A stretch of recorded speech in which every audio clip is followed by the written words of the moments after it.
नमस्कार मित्रांनो, आज या मालिकेमध्ये आपण पाहणार आहोत. कमळी त्याच गोष्टीचा सारखा सारखा विचार करत असते. त्या बाईचं तोंड दिसायला पाहिजे होतं, पण का कुणास ठाऊक मला असं वाटतंय ती व्यक्ती कडू आजीच असणार. 100% खात्रीने सांगते मी, ती कडू आजीच असणार. कमळी म्हणते ती जर कडू आजी असेल तर इतक्या झट दिशी घरी कशी पोहोचली. ती आणि मी बरोबरच निघालो, मग माझ्या आधी ती घरी कशी गेली हा सुद्धा प्रश्न कमळीला पडलेला असतो.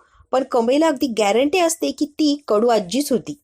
कमळीच्या डोक्यात प्रश्नांचं अगदी काहूर उठलेलं असतं. कमळी विचार करत असते, तिच्या रूम मध्ये फेऱ्या मारत असते. तेवढ्यात तिच्या समोर येऊन अनिका उभी राहते आणि एकसारखी बघत असते. कमळी म्हणते, तू काय करते माझ्या रूम मध्ये? अनिका म्हणते, हे विचारणारी तू कोण? मी कधी पण कुठं पण जाऊ शकते, मी मालकीने. तू मला शहाणपणा शिकवायचा नाही. कुणाला कधी पण फायर करू शकते, कळलं काय गावछाप? अनिका म्हणते, मी ऐकलेलं कुठल्या तरी प्रॉब्लेम मध्ये फसलेली. कुठला प्रॉब्लेम ग? त्यातून तुला रिशने बाहेर काढलं, तो का आला तुला वाचवायला? काय संबंध त्याचा? खरं खरं सांगा, तू बोलवलं का त्याला? मी प्रॉब्लेम मध्ये मला सोडवायला ये, खरं सांगा, नाटकं करू नकोस. का म्हणते, हिप्नोटाईज करू नकोस त्याला. सारखी सारखी जवळ बोलवते, पण गावछाप लक्षात ठेवायचं, त्याच्यापासून 4 हात लांब राहायचं. ऋषी फक्त आणि फक्त माझा आहे तो. तुला वाचवायच्या नादात त्याला जर काही झालं असतं तर कमळी म्हणते, अनिके तुला चांगलं बोलता येत नाही का? वाईटच बोलता येतं का? म्हणते, गप्प बस. तुझ्यामुळे ऋषी प्रॉब्लेम मध्ये असता आणि तोंड वर करून मला शहाणपणा शिकवतीये. तुला परत सांगते मी सरांना बोलवलं नव्हतं, सरच आले होते. परत परत तुला मी तेच सांगतेय. मुळी म्हणते, तुझ्या मनाला येईन ते ठरवू नको. ते कसे काय आले मला काहीच माहित नाहीये, त्यामुळे मला बोलायचं नाहीये उगाच. का म्हणते, आवाज नीचे, कळतंय का? आवाज नीचे. आणि का कमळीला खूप काही बोललेली असते आणि रागारागाने तिथून अगदी तावात ती निघून जाते. आणि का गेल्यावर कमळी निंगीला म्हणते, तिथे ऋषी सर मला घ्यायला आले होते, वाचवायला आले होते, या अनिकाला कसं माहित? आता निंगी आणि कमळी विचार करायला लागलेले असतात की अनिकाला खरंच कसं कळलं असेल की ऋषी सर मला तिथे घ्यायला आले होते. आणि म्हणते, या मागं नक्कीच काहीतरी आहे निंगे, आपल्याला कळत नाहीये बघ. इकडे आता अनिका, रागिनी, कामिनी अन्नपूर्णा आजीच्या अगदी तोंडासमोर येऊन बसलेले असतात. आणि कामिनी म्हणते, ढक्कल गाडी नंबर 2, काय चाललंय? गाडी लागली का फलाटाला? अनिका म्हणते, फलाटाला म्हणजे काय? रागिनी म्हणते, जरा शांत बस. कामिनी म्हणते, झाली का ढक्कल गाडी? झोप झाली? कामिनी म्हणते, माझी नात येणार, माझी नात येणार, माझी नात येणार. आली का ग तुझी नात? ए वहिनी, आली का तुझी नात? नाही आली ग तुझी नात. आता फक्त 1 दिवस उरलाय, बघू आता तुझी नात येते का? त्याचीच आठवण करून द्यायला आले. 1 दिवसात काय करणारी तू? कर की ढक्कल गाडी. 1 दिवस जर संपला ना हा, फक्त 1 दिवस, सगळी प्रॉपर्टी कुणाच्या नावावर? आमच्या नावावर, म्हणजे माझ्या नातीच्या नावावर होणार. कळतंय काय म्हातारे? मी अगदी अन्नपूर्णा आजीच्या तोंडाजवळ आलेली असते आणि तिला बोलत असते, थोडक्यात तिला टॉर्चर करत असते. आणि का म्हणते, मॅड आजी काय झालं? तुझ्या मोठ्या नातीने तुला मॅड करून टाकलं, तेही कायमची. ज्याच नावाने सतत मला बोलायची ना, माझी मोठी नात, मोठी नात. शेवटी काय झालं? शेवटी काय झालं? तुझी अशी अवस्था झाली. एकदा काय प्रॉपर्टी माझ्या नावावर होते ग, मग बघ तुला काय करते मी. तिने म्हणते, आणि का जरा शांत बसती का? सगळ्या आनंदावर विरजण पडलं की कळेल. आणि का म्हणते, वीर? कोण वीर? तो पडणार? बापरे, वीर पडल्यावर काय व्हायचं? आणि त्याला सांगा पडायचं नाही म्हणून. कोण वीर बीर आहे? कामिनी म्हणते, रागिनी कशाला इतके जड जड अवघड मोठे मोठे शब्द वापरती ग? प्रत्येक शब्दाचा अर्थ हिला कुठून सांगायचा? गप की ग रागिनी. कामिनी म्हणते, काय नाही ग बाळा, एवढंच आईचं म्हणणं आहे की तुझी काळजी वाटते, बस, दुसरं काही नाही. म्हणते, ठीक आहे. कामिनी म्हणते, एवढा 1 दिवस गेला की सगळी प्रॉपर्टी माझ्या अनिकाच्या नावावर होणार. कामिनी, रागिनी, अनिका तिघे बसलेले असतात. आता अनिका आणि रागिनी निघून गेलेली असते. कामिनी परत अन्नपूर्णा आजीच्या अगदी तोंडाजवळ येते आणि म्हणते, फक्त उद्याचा दिवस, मग सगळी प्रॉपर्टी आमची. विचित्र अशी हसत असते जोर जोरात अगदी तोंडाजवळ अन्नपूर्णा आजीच्या. पण अन्नपूर्णा आजीला काही समजत नसतं, त्यामुळे तिच्यावर काही परिणामही होत नसतो. ते मात्र निराश हताश झालेला राजन जिन्यामध्ये बसून अगदी रडत असतो. एकटाच रडत बसलेले असतात ते जिन्याजवळ. तिथे आता बाबा आलेले असतात, म्हणजे आजोबा. आजोबांना बघतात राजन लगेच स्वतःचे डोळे वगैरे पुसतात आणि सावरून बाबांशी बोलायला जरा समोर येतात. ही राजनला बाबाजवळ आल्यावर रडू अगदी अनावर होतं आणि त्यांना सावरताच येत नाही. बाबाच्या मांडीवर डोकं ठेवतात आणि खूप रडायला लागलेले असतात. जोरात राजन बाबा असं म्हणतात आणि खूप रडायला लागतात. आता राजनची ती अवस्था बघून बाबांनाही खूप असं वाईट वाटत असतं. पण राजनच्या डोक्यावर हात ठेवलेला असतो. राजन म्हणतात, आईची खूप काळजी लागते. काय अवस्था झाली आईची? आईची ही अवस्था मला नाही बघवते, मला फार त्रास होतोय बाबा. जेवढा त्रास राजनला होतो तेवढाच त्रास आजोबांना सुद्धा होत असतो. अन्नपूर्णा आजी राजनची तर काळजी घ्यायची, बाबांनाही दिवसभर सांभाळायची, दिवसभर बाबांकडे लक्ष द्यायची आणि राजनला एक आधार होता. आता राजनला कोणीच नसतं आपलं म्हणावं असं. आई आणि बाबा दोघं व्हीलचेअरवर असतात, राजन एकटेच पडलेले असतात. त्यामुळे राजनला खूप असं वाईट वाटत असतं आणि ते रडत असतात. राजन म्हणतात, उद्यापर्यंत माझ्या मुलीला कसं शोधू मी, मला कळतच नाहीये, ती कुठून आणू, कशी शोधू. अगदी ना मला विचार करून करून डोकं माझं बधीर झालंय. उद्या एक दिवस संपला की सगळं काही संपणार आहे. तेवढ्या दिवसात जर माझी मोठी मुलगी आली तर सगळं काही सावरणार आहे. पण मला कळतच नाहीये बाबा, कुठून आणू मी तिला. राजन म्हणतो, एवढं पटलंय की नात आल्याशिवाय आई काही बरी होणार नाहीये. नातीला बघितलं की एका मिनिटात आई बरी होणार आहे. इतकी वर्ष आई तिची नात परत येण्याची वाट बघतीये, तेवढीच तिला आशा लागलीये. जेव्हा तिची नात तिच्या समोर उभी राहील की आई बघा पहिल्यासारखी होणार. देव सुद्धा का परीक्षा घेतोय बाबा, काय कमी केलंय तिने, सगळं तर काही भरभरून दिलंय. मग तिच्याच बाबतीत असं का होतंय. तिची मनापासून तिने उपासना केलीये, मग तिच्या बाबतीतच देव असं का कठोर वागतोय बाबा, मला तेच कळत नाहीये हो. राजन खूप रडत असतात आणि सगळं काही मन मोकळं बाबांच्या जवळ करत असतात. सगळं व्यर्थ जाणार का हो, काहीच उपयोग होणार नाही कुठच्याच गोष्टीचा. आणि राजन आता अजूनच जोरात रडायला लागलेले असतात. राजन म्हणतात, बाबा मला तुम्ही दोघे पण हवे आहात, आई सुद्धा आणि तुम्ही सुद्धा. तुमच्याशिवाय मी जगूच शकत नाहीये. पहिल्यासारखा सुखी परिवार हवाय, त्यासाठी मी काय करू तुम्ही फक्त सांगा, मी ते करायला तयार आहे. राजन रडत असतात, बाबा मी काय करू तुम्हीच मला सांगा. आता बाबा मनातल्या मनात म्हणतात, अरे बाळा कमळी तुझीच मुलगी आहे रे, तुला मी कसं सांगू. कमळीला घरी बोलव आणि तुझी मुलगी आहे हे सगळ्यांना सांग. कमळी तुझी मुलगी आहे, तिला घरी बोलव, सगळी चौकशी कर, सगळी माहिती घे, बरोबर लक्षात येईल की कमळी खरंच तुझी मुलगी आहे. तुझ्या हातावर जन्मखून आहे ती बघ की तुझ्या लक्षात येईल. बाबा आता हात दाखवत असतात राजनला की हातावरची जन्मखून कमळीच्या बघ. राजनला कळतच नाही. राजन म्हणतो, बाबा तुम्हाला काय होतंय. आणि राजन बाबांचा हात बघतात. बाबा स्वतः हातात झालेले असतात, एवढा प्रयत्न करतात पण शेवटी त्यांना काही सांगताच येत नाही. राजन म्हणतात, बाबा काळजी करू नका ना तुम्ही, बाबा तुम्ही त्रास करून घेऊ नका, तुम्ही ट्रेस घेऊ नका ना प्लीज बाबा, तुम्ही तरी व्यवस्थित राहा. राजनला भीती वाटत असते, आईची अशी अवस्था झालीये, टेन्शन नाही, बाबाची परत काही अजून वेगळी अवस्था व्हायला नको. राजन म्हणतात, तुम्ही अजिबात काळजी करू नका बरं. आता बोलण्याचा प्रयत्न करत असतात, इतकी वर्ष बोललेले नसतात बाबा, आता मात्र अंतःकरणापासून शब्द त्यांच्या तोंडातून असे बाहेर पडण्याची वाट बघत असतात.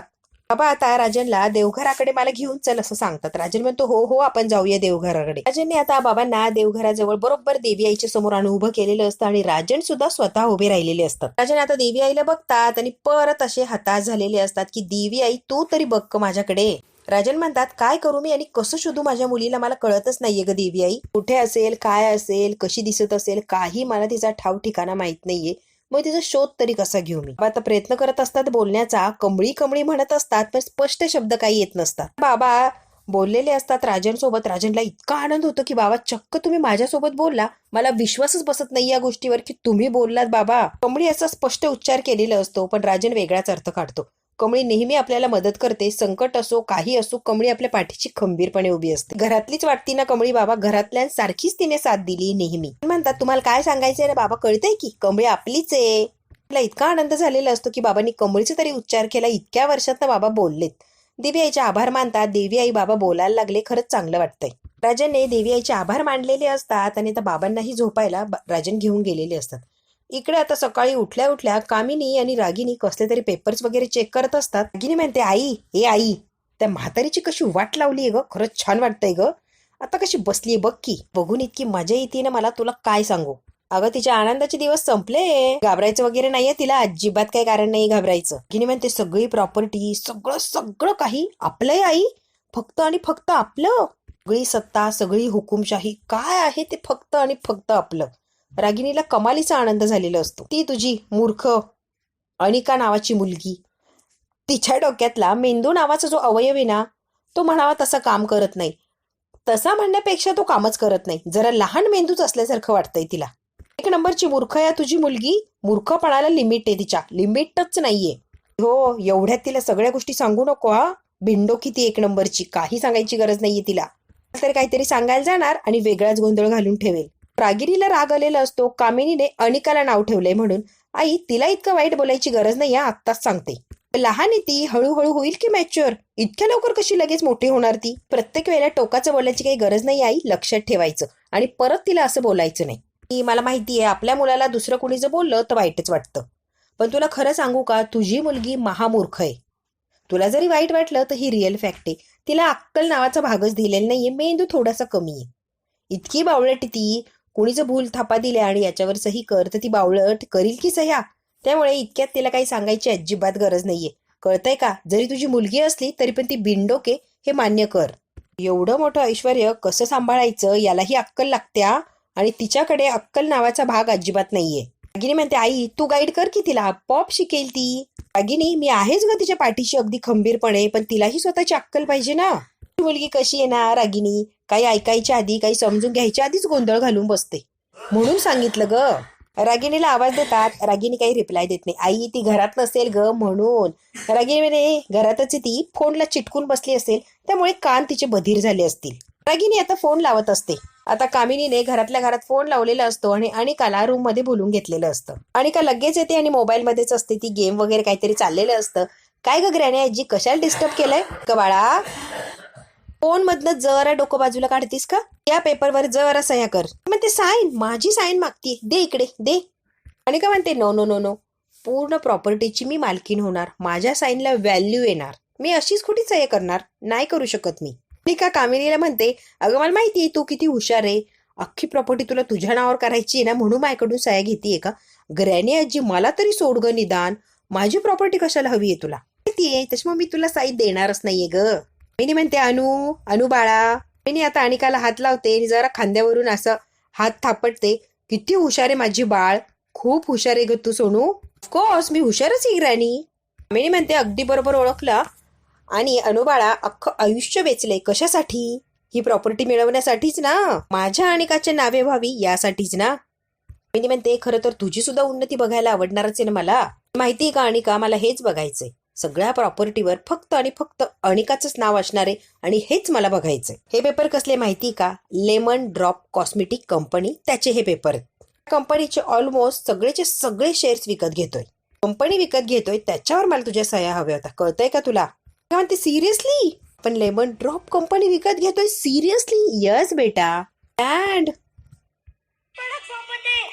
त्याचेच प्रोडक्ट वापरते मी. का अगदी पागल झालेली असते फक्त कंपनीचं नाव ऐकूनच. आता कॉल करून आल्या. रागिणी म्हणते, थांब जरा, ऐकाय म्हणते, ऐक तरी. आधी कंपनी आपल्या नावावर होऊ दे, मग कुणाला सांगायचंय ना त्यांना सांग, आत्ताच सांगत फिरू नकोस. त्या डॉक्युमेंटवर आधी सही कर आणि मग कुठे जायचंय तिकडे जा. म्हणते, ओके ओके करती बाबा. त्याने वाचलेलं नसतं, काय नाही आणि लगेच सही करून मोकळी झालेली असते. आणि तोंड वर करून कामिनीला म्हणते, काहीही अडलं तरी मला सांगा, त्याच्यातून सोल्युशन मी नक्कीच काढेल, कळतंय का तुला? मॉम, त्यांच्या कंपनीला कॉल कर, त्यांची मॉडेल आजपासून अनिका महाजन असणार आहे. वाव. आणि अनिका लगेच निघून गेलेली असते. अनिकाकडे अजिबात सिरियसनेस हा विषय नसतो. अनिका गेल्यावर कामिनी जोर जोरात हसायला लागलेली असते. रागिनी म्हणते, आई अशी काय हसतीये वेड्यासारखी? रागिनी, मी जिंकले म्हणून हसतीये मी, तू हरली आहेस. कळलं का तुझी पोरगी किती मूर्ख आहे? डॉक्युमेंट न वाचता, शहानिशा न करता सही केली आणि तोंड वर करून निघून गेली. तुझ्यासारखीच एक नंबरची मूर्ख आहे ती. ती कुठल्याही बोलथापाला बळी पडू शकतीये. कुणी म्हणायचं उशिरे सया कर, सटासट सया करून मोकळी होणार. बिंडोक एक नंबरची ती. रागिनीला इतका राग येत असतो की अनिकाला नाव ठेवतीये, पण कामिनी पहिल्यांदाच खरं बोलत असते. तिची नात एक नंबरची बिंडोक असते. सगळ्या गोष्टींची मालकीन अनिका असणार, पण सगळ्यावर पकड मात्र ही कामिनीची असणार, कळतंय का रागिनी? कमळी आणि निंगी कॅन्टीन मध्ये अभ्यास करत बसलेले असतात आणि त्यांच्यासोबत ऋषी सुद्धा असतो.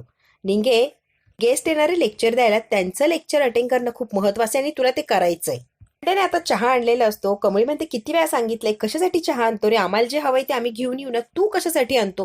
तुझ्या लक्षात राहत नाही का बंड्या? परत बोंबलत आता अनिका आणि अनिकाच्या मैत्रिणी आलेले असतात. तिच्या अशी डोक्यात जाते ती अनिका आणि परत आलेली असते. काय इतक्या मोठ्या मोठ्याने बोंबलत असते, लिसन लिसन लिसन, आजच्या पूर्ण दिवसासाठी कॅन्टीन फ्री आहे, फ्री. गुड न्यूज आहे मुलांनो, आजचा दिवस कॅन्टीन फ्री फ्री फ्री. काय बिल होईल ते अनिका महाजन भरणार आहे.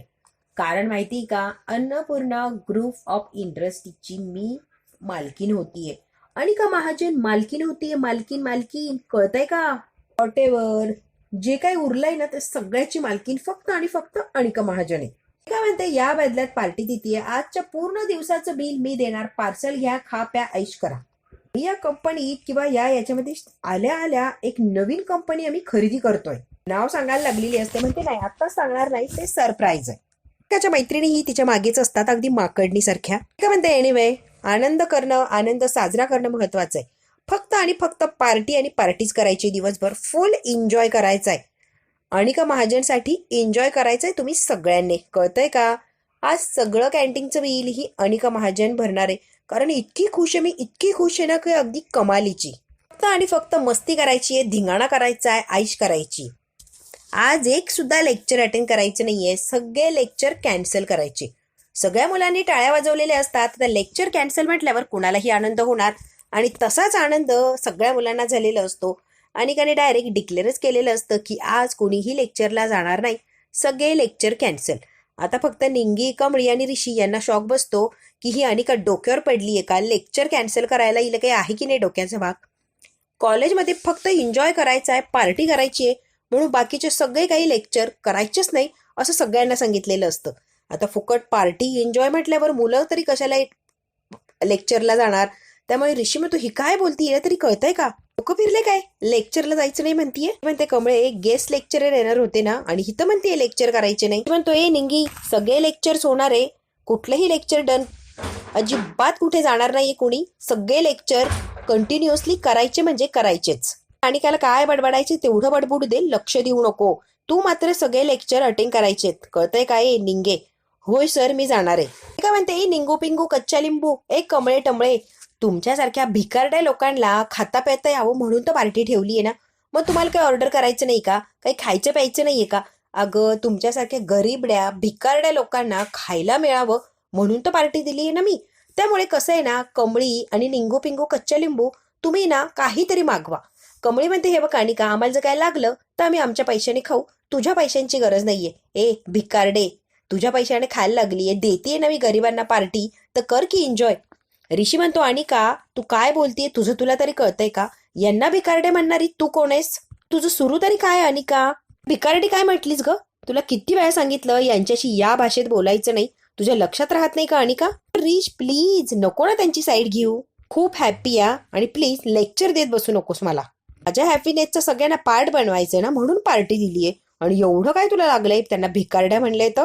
मी म्हणतो ए तुझ्या आनंदाचा मला काय भाग व्हायचं नाही, त्यामुळे पार्टीत तर मी काय थांबणारच नाहीये. मोस्ट इम्पॉर्टंटली तुझे शब्द चुकताय हे तू एक्सेप्ट कर. काहीही शब्द वापरतीये तू ते जरा सुधार. अन्नपूर्णा एम्पायरची मालकीण अजून झाली नाहीयेस, त्यामुळे एवढं उडायची गरज नाहीये. अन्नपूर्णा आजीने एवढं एम्पायर, एवढा बिझनेस उभारताना किती मेहनत घेतली, किती कष्ट घेतले त्यांना जाऊन विचार. किती मोठी जबाबदारी आहे या सगळ्याच्या मागे, याचा जरा तरी अंदाज आहे का? आणि तोंड वर करून सगळ्याची मालकीण होणार आहे म्हणून सांगतेय मला? अन्नपूर्णा मॅमला एक ब्रँड व्हॅल्यू आहे, सामाजिक बांधिलकी आहे. त्यांचं नाव घेतलं की रिस्पेक्टने लोक विचार करायला लागतात त्यांच्याबद्दल. कळतंय का? जरा तरी या गोष्टीची जाणीव आहे का? आपुलकी आहे, गुडविल आहे, हे शब्द कानावरून गेले का तुला माहितीच नाहीये? लागली लगेच एम्पायरची मालकीण वगैरे व्हायला? थोडा मोठा बिझनेस सांभाळायची कुवत तरी आहे का आधी? काय म्हटला? कू काय कू? रिश मला काहीही बोलू नकोस हा. तू मला क्रिटिसाइज करतोय की अप्रिशिएट करतोय, I don't know. Seriously Rishi, I don't care, मला काही फरक पडत नाहीये. एकाला साध्या शब्दाचा अर्थ कळालेला नसतो की ऋषीने डोक्यालाच हात लावलेला असतो. ती काय एक नंबरची मूर्ख असते, चलो गर्ल्स, आणि अगदी ठुमकत ठुमकत तिथून निघून गेलेली असते. ऋषीला अगदी क्यू येते अनिकाच्या बुद्धीची. ती म्हणतो माकडाच्या हाती कोलीत नको जायला, देवा वाचव रे. मी म्हणते मी बी हेच बोलत असतो, तुम्ही मला बोलता सर, आता तुम्ही कसं बोलले? तिच्यापेक्षा माकड बरं आहे सर. कमळी म्हणते काय निंगे, ए मला काही बोलायला थांबवू नकोस, बोलू दे मला.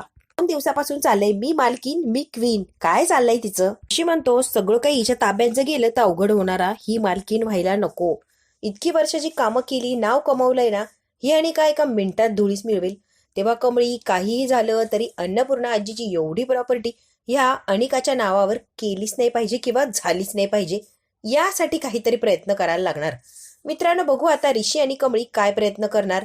हा भाग इथेच संपला. पुढच्या भागात काय होणार अगदी थोडक्यात बघूया. कामिनीने अन्नपूर्णा आजीला उठवलेलं असतं आणि चालत चालत थोडीशी लांब आणते आणि सोडून देते. अन्नपूर्णा आजी धाडकन अशा खाली पडलेले असतात आणि कामिनीने पेपरमध्ये ऍड दिलेली असते, अन्नपूर्णा आजीची नात जर परत आली नाही तर सगळी प्रॉपर्टी त्या मूर्ख अनिकाच्या नावावर होणार आहे.